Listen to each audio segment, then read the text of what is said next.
গেছে, সে তার পাওয়ার পুরোটা ব্যবহার করতে পারছিল না।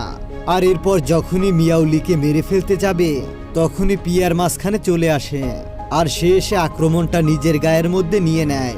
আর এটা দেখার পর লি পুরোপুরি স্তব্ধ হয়ে যায়, কারণ সে বিশ্বাসই করতে পারছিল না যে লিকে সেভ করার জন্য পিয়ার তার সমস্ত আক্রমণটা নিজের গায়ে নিয়ে নিয়েছে। মানে সে তার নিজের জীবনটা স্যাক্রিফাইস করে দিয়েছে। আর পিয়ার যখন তার শেষ নিঃশ্বাস ত্যাগ করছিল তখন লি ভালো করে চেক করে বুঝতে পারে যে পিয়ারের কপালেই তার সেই অস্ত্রের রুয়ের চিহ্ন। তার মানে সে পরিষ্কারভাবে বুঝতে পারে তার অস্ত্রের মানুষের রূপ হলো পিয়ার, যাকে সে এতদিন ধরে খুঁজছিল। সে সবসময় তার অস্ত্রের সঙ্গেই ছিল, তবে সে তাকে চিনতে পারেনি।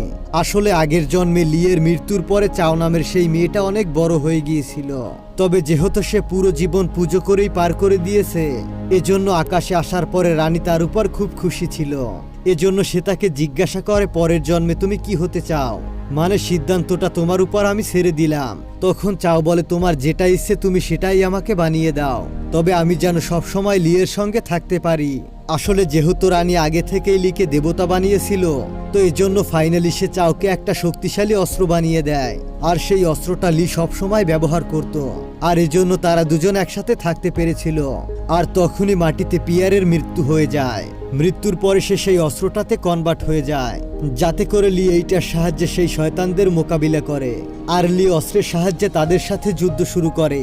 শয়তান এবং লিয়ের মধ্যে একটা মারামারি শুরু হয়, তবে অনেকক্ষণ ফাইটের পরে লি তার এই অস্ত্রটার সাহায্যে শয়তানকে হারিয়ে দেয় আর তাকে সেখানেই শেষ করে দেয়। তবে এখানে রানী কিছু লোকজন নিয়ে চলে আসে আর তারা সবাই এসে লিকে ধমকানো শুরু করে। এইবার রানী লিকে একটা শাস্তি দিতে চায়, কারণ লি তাদের পারমিশন না নিয়েই আকাশ থেকে পৃথিবীতে নেমে গিয়েছিল। আর আমরা দেখতে পারি লিও শাস্তিটা নেওয়ার জন্য পুরোপুরি রেডি ছিল। তবে তখনই গ্রামের লোকজন রানীকে রিকোয়েস্ট করতে শুরু করে যাতে সে লিকে মাফ করে দেয়, কারণ লি তাদের সবাইকে রাক্ষসের হাত থেকে বাঁচিয়েছে।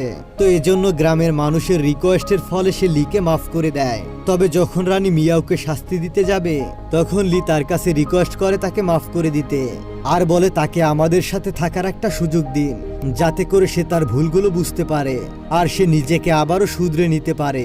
এটা শোনার পর রানী তাকেও মাফ করে দেয়, আর সঙ্গে সঙ্গে মিয়াও একটা দীর্ঘশ্বাস নেয়, কারণ এত বড় একটা অপরাধের পরেও সে মুক্তি পেয়ে গেছে। তবে একদম শেষে লি তার কাছে আরো একটা রিকোয়েস্ট করে।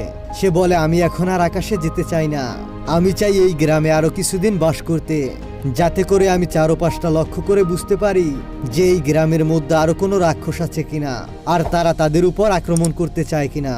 আর এমন একটা দৃশ্যের মধ্য দিয়ে গল্পটা এখানেই শেষ হয়ে যায়।